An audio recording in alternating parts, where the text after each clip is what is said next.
What's up, guys? We're back with another great edition of The Mix. I have with me host of the Late Kick with Josh Pate and CBS sports analyst Josh Pate. Yeah, here we are. Joining me here in Auburn, Alabama. We're in the athletic department doing this one. Josh, let's start with the obvious. Spring game is coming up.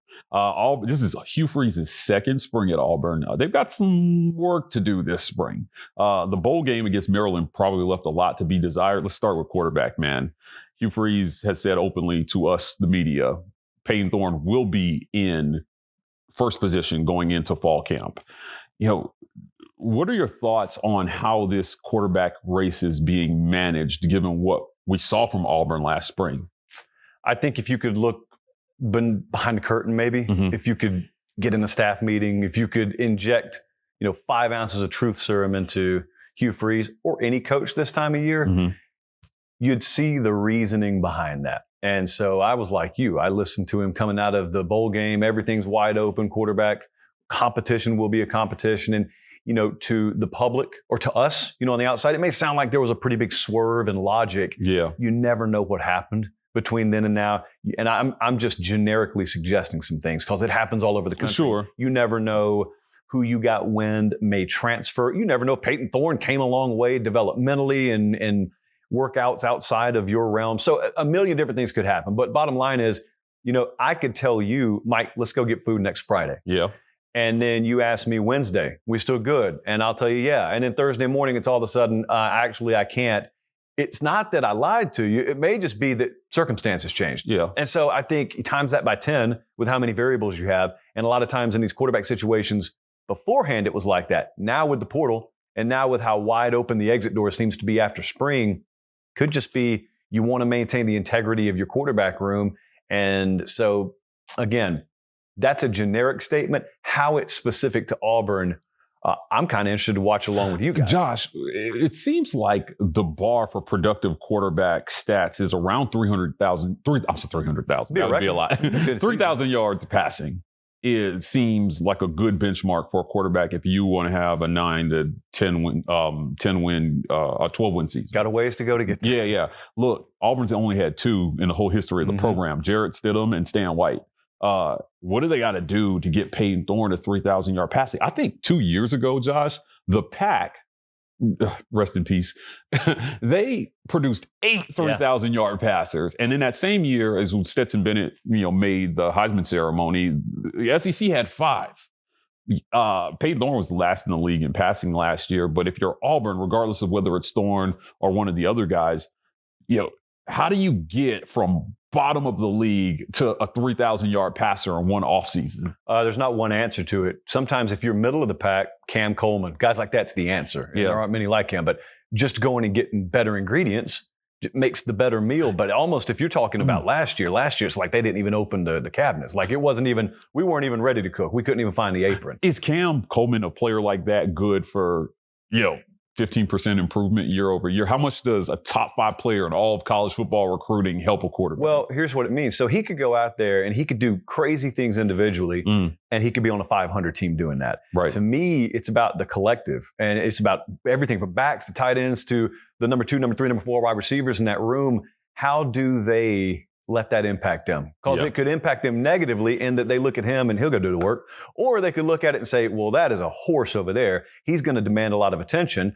which in turn is going to let me eat more. And all of a sudden, then you have like the collective raising of a passing game instead of just the passing game's still terrible, this dude's shining. And I think when you listen to Hugh Freeze, and I'm gonna talk to him later today. You've heard him at various points this spring talking about how, when we got to the end of last year, it wasn't good enough. Yeah. So I tried to reassess everything. I tried to go top to bottom. Well, you never know what he found in that. You never know if you and I listened what stood out to us versus what stood out to him.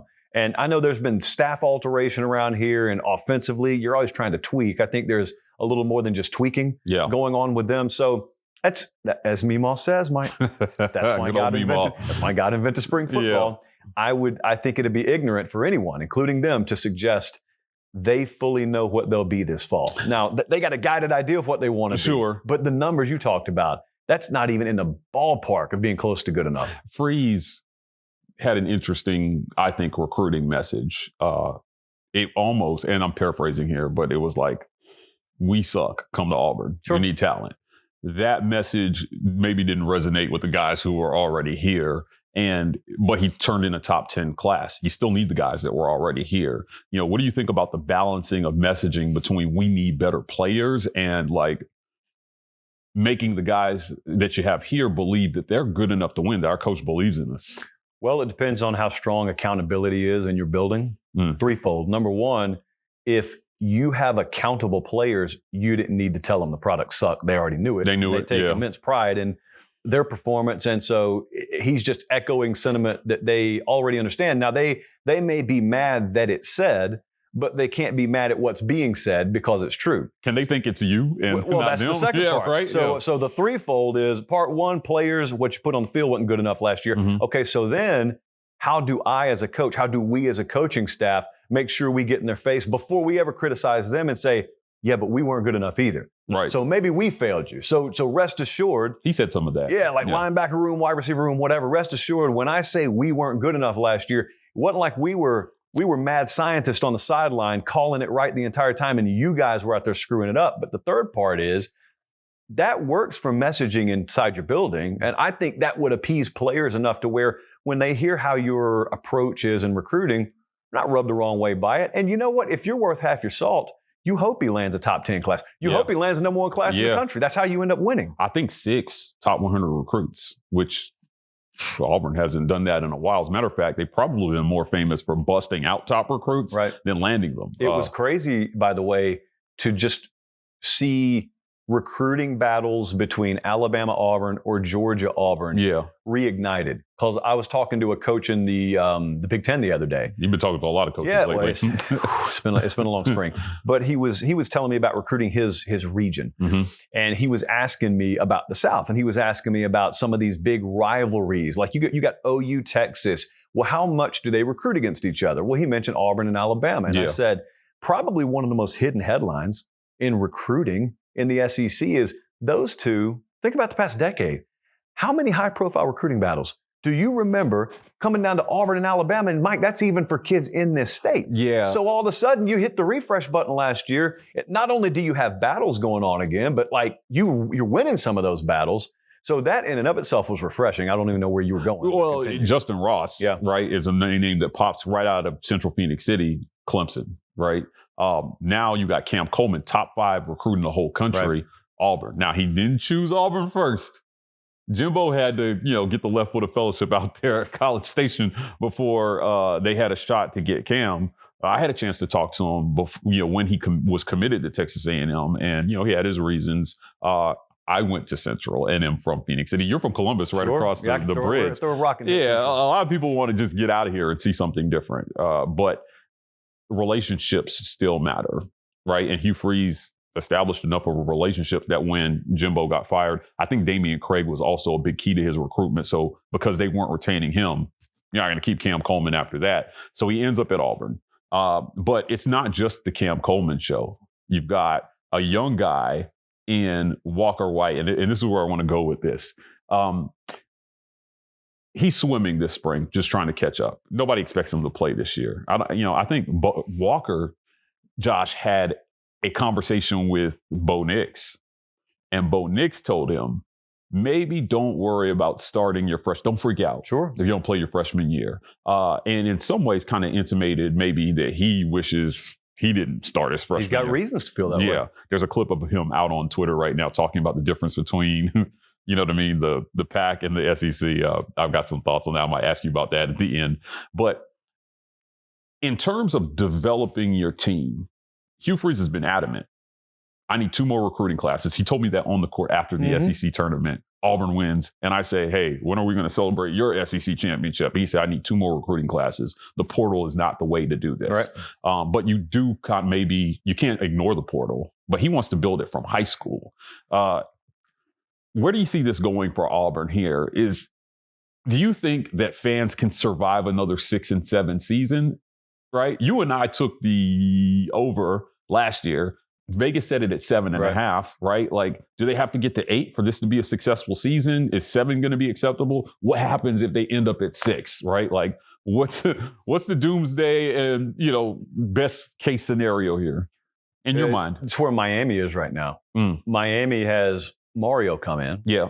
Auburn has Hugh Freeze come in. They lose on the field first year, and yet they're signing top guys. And so your talent acquisition is trending in the right direction. Sure. So in the microwave sort of mentality, you look and say, all right, but you got to win. Well, that's how people used to talk 4 years in to a guy's time on the job. Now it's like in the second year, if you're not putting a result on the field that I think meets my expectation, or I'm looking at a Vegas over-under or whatnot, that is the North Star. That's the benchmark for progress. And even though you and I know 3 bounces in a season are the difference between 9-3 and 6-7, everyone can say that in the spring. Okay, people lose all sense of context in the fall. And you got some really crazy stuff that's being said by December. So to answer your question, if they go 6-6 this year, they go 6-6 this year. And that's not what my buddy Wayne down in Wetumpka wants to hear necessarily. Right. But if that coincides with 6 losses by 1 possession each, and a number 7 recruiting class coming in and 2 big additions out of the portal for the 2025 season.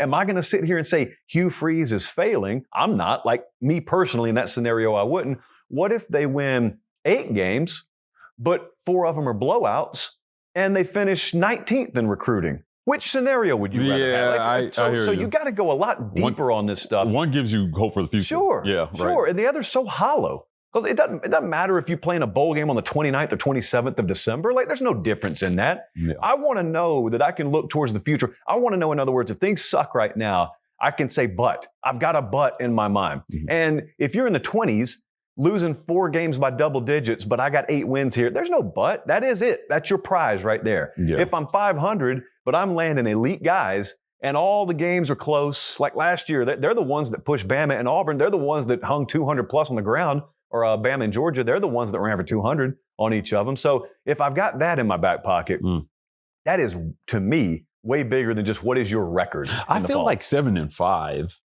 you can still move the needle forward. It's at 7-5. fine if the other needles, if everything else is moving in the right direction, it's fine. I think everyone wants the stuff to be so simple and so linear, and you go from 5 wins to 8 wins to 12 wins, and it's neat. And it's pretty. And it wouldn't even be that way if we played 162 games. Yeah. But we played 12 of them. And we score in 3s and 7s. And people get hurt. And it's not that simple. And by the way, the other guys are trying to improve too. Yeah. They're doing everything in their power. That's not just you. It's just you don't get to exist in a vacuum and say, all right, hit the pause button, the rest of you, until September. We're going to go better ourselves, though. And if we better ourselves, we'll be better than you. That's not the way the real world works. I cover a lot of Auburn women's basketball. I had a blast covering those ladies this year. And I know it's not apples to apples, maybe across sports, right? But Johnny Harris took over a 0-win team. In year 1, she won 2 SEC Now, games. that is when progress is linear. I guarantee you it will go up from there. That one I can nowhere to guarantee go. Take the over Coach there. Johnny Harris finishes -3-10 in the SEC play, right? But the year 2, they had 5 SEC wins. Year 3 saw them go 8-8 in conference and make the tournament. Now, there were a lot of people who casually just started following them this year, and they're like, oh, but they're losing these close games. And I'm like, 2 years ago, they didn't win a single one of them, and they beat defending national champion LSU here in their house. On the football side, what do you think? Some interesting things happen on this schedule, and I kind of want to go to that stretch, right? You open the year against Alabama A&M. Cal comes down this time. They played a horrible offensive 14-10 game, out in California. You got New Mexico, just knocked the state off because I don't think they want to play New Mexico State again in anything. And then you open SEC play against Arkansas, which is a game, let's be honest, Auburn should win. It's a good entry point in the league. Yeah, right. Yeah, it's a good. I mean, and no disrespect to Arkansas, but I think Auburn should win that game, especially in their own house. But then, for the first time in the history of college football, Oklahoma comes to Jordan. Right? They follow that with Georgia. I don't think anybody reasonably expects that to be a win. And then you've got Kentucky and Missouri. Does that stretch define this season for Auburn, Oklahoma to, Missouri? And what do you got to come out of that? Would 1-3 be acceptable during that stretch? You got to win 2 of those. I agree with you. It's sort of the defining stretch. Mm-hmm. I mean, I would virtually guarantee you in December, we'll look back in a little A-B scenario and how that stretch went probably defines the mood. Are we smiling or are we frowning when we're talking about the way the season went? That's 3 teams, Josh, that finished in the top 15 of the AP poll in that stretch, right? If you throw in Alabama at the end of the season, that'll be 4 AP top 15 teams from 2023 that they're going to play. Let you know the theory of relativity in college football and how much it's on display in this conference. Like if you're a typical fan, you look at that stretch, OU stands out and Georgia stands out, but you know in the back of your mind, forget that, in the forefront of your mind if you're an Auburn fan, when you hear you're playing Arkansas, when you hear you're playing Kentucky, when you hear you're playing Missouri, those are 3 wins in your mind. Yeah. And if they're not 3 wins, you did something wrong. Sure. Like we screwed it up. Something went wrong. And in reality, Missouri was a heck of a team last year. They were. And will have one again this year. Brady Cook returns? Yes, he does. Yeah. The entire Luther Burden staff, coming back? Sure. Oh, man. The entire staff at Arkansas knows that their back is to the fan blade this year. Yeah. And so the last thing in the world that they'll want to do is be served up to someone to open conference play. And then I don't know that I've ever seen a Mark Stoops team roll over and play the role of loser when everyone wants them to. So my point is, not telling you Auburn wins or loses any of those games, but it's tough. You'll find out what your team's made of. It's why you got to be so solid in understanding who you are. Yeah. Because for better or for worse now, especially Georgia, obviously, but especially those Missouris and those Kentuckys, because they know they lack future first rounders, they've got to be rock solid in the other areas. Right. And so the teams they victimize are the ones that, forget about the talent for a second, can't answer the question, who are you? Yeah. Because they never struggle to answer the question, who they are. That's a great point. Like, who are you? If you're Hugh Freeze, who are you? I've asked him this question in many press conferences. Who is Auburn going to be on offense in 2024? His answer was hopefully a team that has about a 55-45 run-pass ratio. That's the sweet spot for him. We went back and we looked at his numbers throughout the years. His better years, they were pretty close to 50-50 in terms of a little bit more run than pass. But his quarterbacks averaged at or over 400 attempts this season. Yeah, oh yeah. Payton Thorne had 266 attempts last season. That's not very many. It completed a 61% clip. So his averages held true. Yeah. He's 61% passer, but you took volume away from him. And he threw 10 interceptions in those. And like I said, the numbers weren't great. But how do you survive in today's college football and with a schedule on that stretch like we had? Because you're talking about, teams that have a talent returning in that stretch. And Auburn has some talent returning, but it was bottom half performing talent, if we're going by last year's measuring stick. How do you survive in this SEC without dynamic quarterback play? Josh, do you think J.J. McCarthy is like a great quarterback? I think he was great for what Michigan wanted. Is he a game manager? I'm going to ask you the Cam question. I don't use that term like everyone else does, but I will tell you this. He's a guy who everyone in that locker room looked to. Okay. He was a very steady force. He was a guy who they were at Michigan, totally at peace with understanding in terms of who he was, skill set. I think he probably had some skill set. Like I think he could throw the football better than he showed at Michigan. Yeah. But they looked in a complimentary fashion and said, well, actually, that's great, but you throwing the ball more statistically puts us at greater risk of losing a football game. Yeah. It's not a knock on him. It's just when we can play defense the way we can, when we got these 2 tailbacks, when we got this offensive line, here's how we want you to play. Here's what gives us best chance to win. Will you have that kind of situation at Auburn or a lot of other places? Or will you have to look at that guy and say, save me, save me?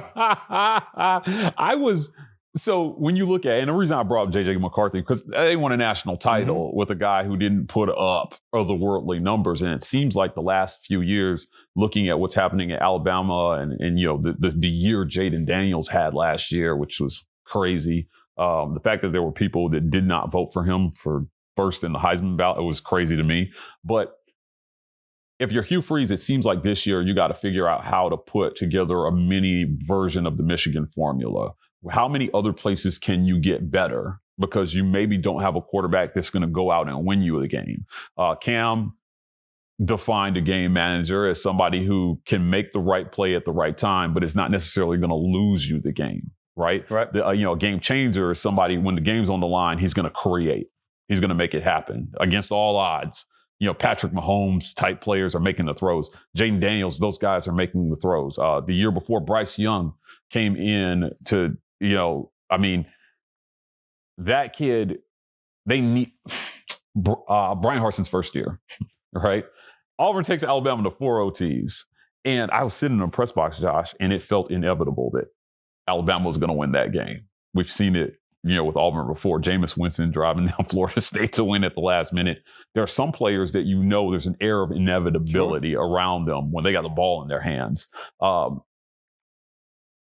I don't know that Thorne has that thing, so they're going to have to look elsewhere. But how much better do they have to be in those other areas? Michigan had like an all-world defense by the numbers, definitely. We've seen some Alabama teams with some crazy defenses, back in the early 2010s. I guess what I'm asking you is,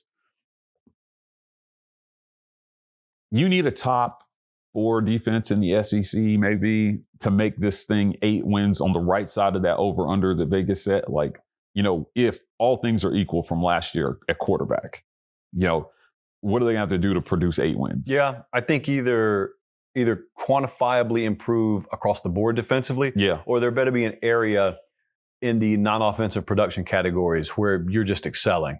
We better, in other words, look up halfway through the season and say, you know who leads the SEC in turnovers? You know who leads the SEC in havoc plays? It's actually Auburn. Like, who saw that coming? That's the kind of stuff you would have to be saying. And this is, of course, if Payton Thorne doesn't take a pretty big leap. I think the other thing that you could do that no one really spends a lot of time talking about in spring is, how much better do you get on special teams?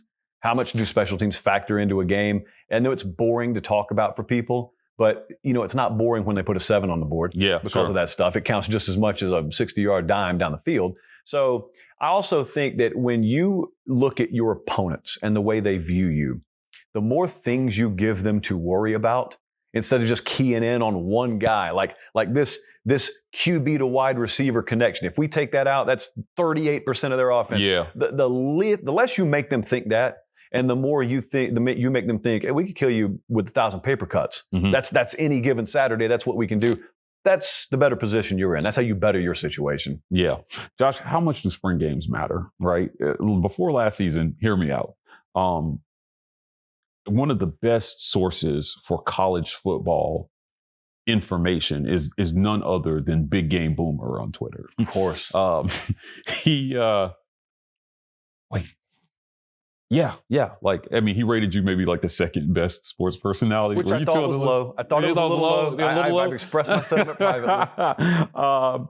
And he, as well as others, kind of maybe led the chorus of Alabama doesn't have a quarterback. Yep. Because of what happened in the spring. Jalen Milroe, man, I think it was like 2,600 yards. He was only the third passer, the third QB since the advent of the college football playoff to win an SEC championship and not pass for 3,000 yards. Fifth in Heisman voting, I want to say. Yeah, right. That. So again, how much do spring games matter? Like, Alabama created a lot of negative hype around their passing game, and he even got benched for a game. Sure. For Buchner. Tyler Buchner. Tyler Buchner, yeah. Notre Dame lacrosse player. Yeah. He even got benched, in favor of Buchner. They gave him a shot, and they were like, okay, Jalen's the best we have, and then just went back to him. But he rewarded them with that, for giving him that second chance. I just, how much does this game matter, right? Auburn's going to play a spring game on Saturday. Do you freak out if it doesn't look good, or what do you look at? Where do you find, how could you predict that Alabama would still have the season that they had despite their spring game looking like it looked? You would have to turn off the spring game and be at practice, or you'd have to have direct lines to coaches. Yeah. Spring games are important to me. They're not important for me taking any kind of tangible value of going into how I'm going to predict your season. Okay. I do like to see individual guys competing. I do like when a couple of numbers pop off the screen. Sure. That had been on the periphery for me, and I'm like, oh, maybe that kid does step up. Because everywhere You end up having something will happen at Auburn this Saturday, this spring game, where in the fall you'll say, I remember like that kid popped in the spring game. It doesn't matter if it's an ugly game. So take from it what should be taken from it. Okay. And then otherwise have fun. Now, I do think that people are so quick to try and sound like they're intellectually above the rest of the room and saying, oh, spring games don't matter. Well, don't have one then. Okay. If it doesn't matter, don't have one. If you're going to have it, though, at the very core of what we do in college football, you're entertaining people. Yeah. Okay. And if those folks didn't show up, I mean, we're in the shadow of Jordan-Hare Stadium. They put 87,000 in that place, and that exists because there's a lot of interest in Auburn football. Yeah. And I almost think sometimes you underserve your audience. The reason that you get to exist as palatially as you do, you underserve them because you almost sort of treat a spring game as a joke, not at Auburn, but in general. Some people look at these things and they scoff at them. And I always say, either don't have one or do it right. And I always wish that we could schedule FCS games as your spring opponent. Yeah, Hugh Freeze has been vocal about wanting to schedule an actual opponent for a spring game. I'd love it. Yeah. Would love it. It doesn't seem to be getting any traction with other coaches, but, and obviously there are a bunch of worries about injuries and other things like that. But if you want to make that mean something, you play an actual opponent, you donate all the proceeds to charity to help any of the great organizations in the state of Alabama, helping kids with cancer and providing homes and jobs for people. But Mike, they beg for it. The TV guys beg for it. That's an entire shelf that they could build in their TV grocery store and put product on that people would scoop up. It needs to happen. It definitely needs to happen. You know what else needs to happen? People need to go to 1625 East University in Auburn, Alabama. I'm here with Josh Pate, and this interview is being filmed with equipment from our guys over at Camera Graphics, 1625 East University. Go give them a visit. They can help you with all your camera needs. And if you got audio and lighting needs, those guys have you covered too. We're going to be right back with more Josh Pate here in a second.